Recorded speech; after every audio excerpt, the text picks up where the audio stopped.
South Africa is slowly recovering from the unrest that took place in parts of KwaZulu-Natal and Gauteng in July. I've got Khaya Sithole, who's raised an issue around about how this fund will be managed. I think it's about 3.9 billion rand, Khaya, that's been announced from National Treasury to assist SASRIA to support small and medium businesses in townships. But there could be some concerns around about this, because in the recent past, we've seen so many special funds being set up and not really reaching those that it's meant to reach. And there have been allegations of corruption as well. What are your thoughts when you heard about this new fund?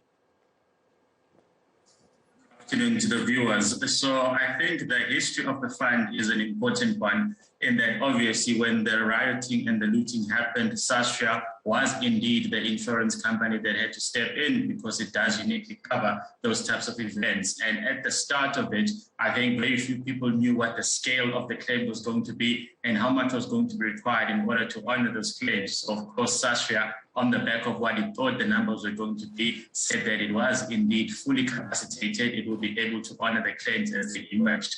What has then happened is that they've then discovered that they actually do not have enough resources. So what National Treasury then did is that they said they're going to assist them, and then put up an amount of 3.9 billion rand that is now going to be redirected to SASRIA so that it can honor some of the claims. Now, obviously, the usual concerns that come whenever we see public funds being redirected is simply the integrity of the process and whether it's going to be run in a manner that enables the true beneficiaries to actually get those resources. And I think in relation to SASRIA, perhaps the issues are not as bad as they are in some other departments, where it literally becomes a feeding frenzy. So we're hoping that they're able to actually take the funds and direct them to the companies that need the assistance.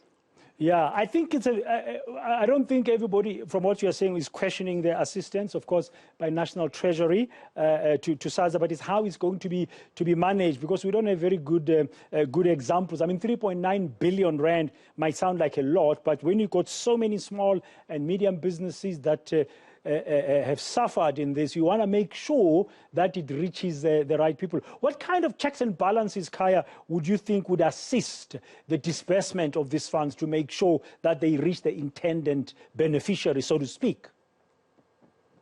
The main check and balance obviously relates to the question of resources. SASRIA has never had to deal with claims at this scale with this type of emergency before. So I think there's about 13,000 claims that have already been lodged, and our own internal staff, as it were, before July, quite simply would not have the capacity to be able to do so.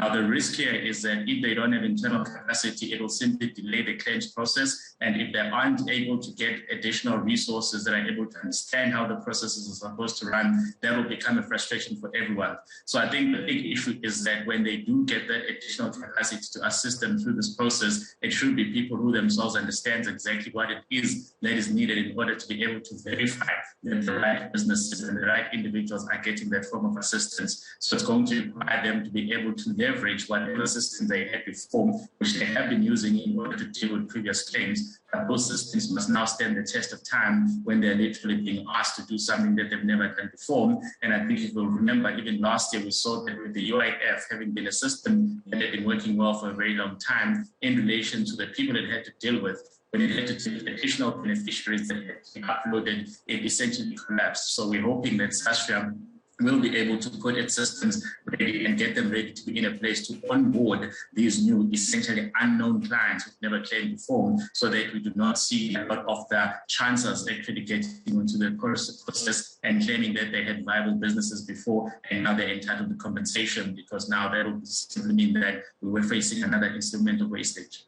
You know, just as you mentioned chances, I was having a question in my mind as you were talking, that one of the biggest challenges is going to be how do you verify or ensure you've got a robust verification system or process in order to make sure that the chances, as you call them, don't come in. But on the other hand as well, on the other side of the same coin, Khaya, in my view, is that you don't want a process as well that's going to be delayed, be too bureaucratic and take too long for those people who are valid, who are verified.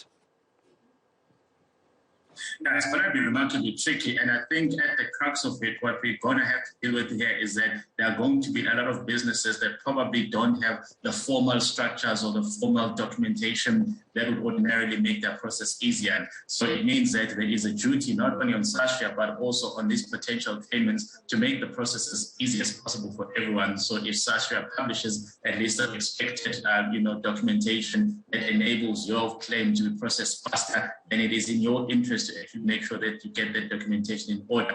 Because the risk here is that if they get the wrong people into the system, the money goes into the wrong direction, and by the time they get to the valid claims, you may then discover that you need a bit more than the 3.9 billion rand that has been allocated. So I think it's going to be a test of the integrity of SASRIA's own systems and their ability to really cope with the immense pressure that they're facing.